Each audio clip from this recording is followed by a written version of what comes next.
नमस्कार, मी दीपक आणि आपण बघत आहात प्रबंधभूमी महाराष्ट्र न्यूज. मित्रांनो, मी आलेलो पिंपळणारे ह्या गावात आणि ह्या गावात के कृषी महाविद्यालयाच्या विद्यार्थ्यांनी ग्रामीण कृषी जागरूकता कार्यानुभव अंतर्गत कार्यक्रम घेतलेला आहे.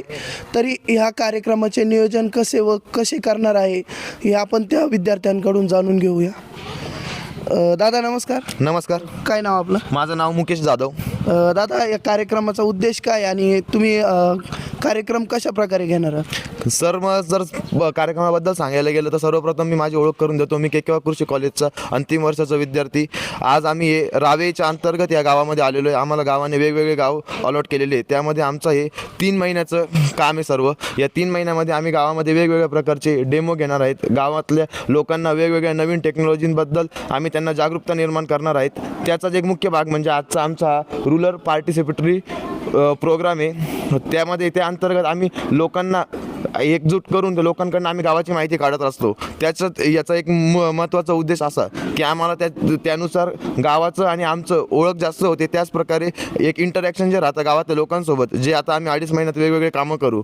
लोकांचा आणि आमचा जर एकजूट वाढली तर याच्याने आम्हाला नक्कीच फायदा होतो. त्यामुळे आम्ही या ठिकाणी तुम्ही बघू शकता की गावाचा एक सुंदर असा नकाशा काढलेला आहे. त्याच्यामध्ये आम्ही गाव जेवढं फिरलो त्याच प्रकारे आम्ही जेवढ्याही लोकांना भेटलो, वेगवेगळ्या पुढारी लोकांना किंवा वयस्कर बाबांनाही भेटलो आम्ही. त्यांनी आम्हाला गावाबद्दल काही माहिती दिली. गावाचे मुख्य जे काही लँडमार्क्स असतील ते आम्ही आमच्या पद्धतीने या नकाशावर दाखवण्याचा प्रयत्न केला. लोकांना भेटल्यानंतर तुम्हाला असा कोणता अनुभव आला? काही वेगळं वाटलं का पिंपळणारे गावात? हो, अनुभव खूपच छान होता. सर्वांनी आम्हाला समजून घेण्याचा प्रयत्न केला. सर्वांनी आम्हाला वेगवेगळ्या प्रकारे चांगली माहिती सांगण्याचा प्रयत्न केला. कोणीही आमचं असे टाळाटाळ केली नाही. हे खूप चांगला अनुभव होता. तुम्हाला असं काय वाटतं, आमच्या गावासाठी काय संदेश द्यावा?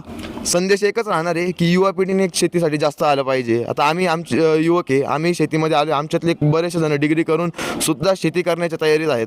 तसंच या गावातले यांनी काही लघु उद्योग जरी सुरुवात केली, वेगवेगळे बिझनेस आयडिया जरी त्यांनी इम्प्लिमेंट केल्या तर गावाचा नक्कीच अजून विकास होईल. तुम्ही किती विद्यार्थी आलात? आम्ही टोटल 8 विद्यार्थी आहोत या ठिकाणी. कसा अनुभव होता तुमचा? आम्ही म्हणजे रावेला जेव्हा या आम्हाला अलॉट झालं, आम्ही या गावात आलो. त्यानंतर आल्यानंतर म्हणजे सगळ्यांचं वर्तन एकदम चांगलं होतं. म्हणजे सगळ्यांनी आम्हाला समजून घेण्याचा प्रयत्न केला आणि सगळे कॉपरेटिव्ह होते. म्हणजे आम्ही गावाबद्दल जी माहिती विचारली, आम्हाला ती माहितीही दिली त्यांनी आणि परत म्हणजे आम्हाला सगळ्यांनी समजून घेण्याचा चांगला प्रयत्न केला. दादा, काय नाव आपलं? मनीष आहेर. दादा, या विद्यार्थ्यांनी हा जो कार्यक्रम घेतलेला आहे, या कार्यक्रमाचं तुम्हाला असं एखादं उदाहरण सांगता येईल का?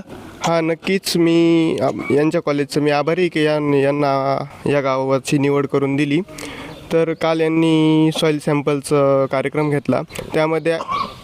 त्यामध्ये आपल्या गावातील माणसांना आणि सगळ्यांना आपल्या मातीत नेमकी काय आहे, काय नाही आहे, कोणते घटक आहे, कोणते घटक उपयोगी, कोणते नाही आहे, हे सगळे आपल्या गावातल्या माणसांना माहिती दिली त्यांनी. हो.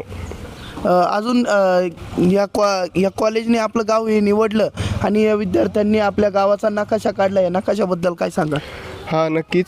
हा नकाशा या विद्यार्थ्यांनी अतिशय सुंदर पद्धतीने काढला आहे. या नकाशातून नेमकी आपल्या गावात कुठं काय हे येथील लहान मुलांना विशेषतः आणि आम्हाला देखील कुठं काय आहे, कुठं नाही आहे, हे चांगल्या रीतीने माहीत झालं.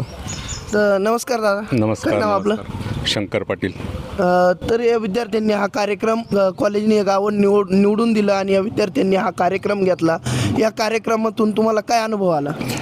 कार्यक्रम फार छान केला. या विद्यार्थ्यांनी गावकऱ्यांना बरीचशी माहिती दिली शेतीबद्दल.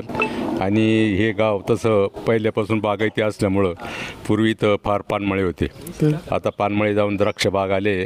तर त्यांनी नवीन पिकांची जी माहिती केली किंवा इथले जे नियोजन आहे नवीन याची माहिती घेतली. त्याच्यामुळे त्यांना मी सगळ्यांना धन्यवाद देतो. आज के कॉलेजच्या विद्यार्थ्यांनी अतिशय छान उपक्रम घेऊन हा कार्यक्रम सुरळीतपणे पार पाडला आणि आज शेवटचा दिवस असल्याकारणाने त्यांनी आणि ही रांगोळी काढताना पूर्ण गावकऱ्यांनी देखील मदत केली आहे आणि त्यांनी गावकऱ्यांचे देखील धन्यवाद मानले आहे. प्रबंधभूमी महाराष्ट्र न्यूजसाठी सहकारी मित्र विक्रम गांगुर्डेसह मी दीपक पवार, पिंपळणारे.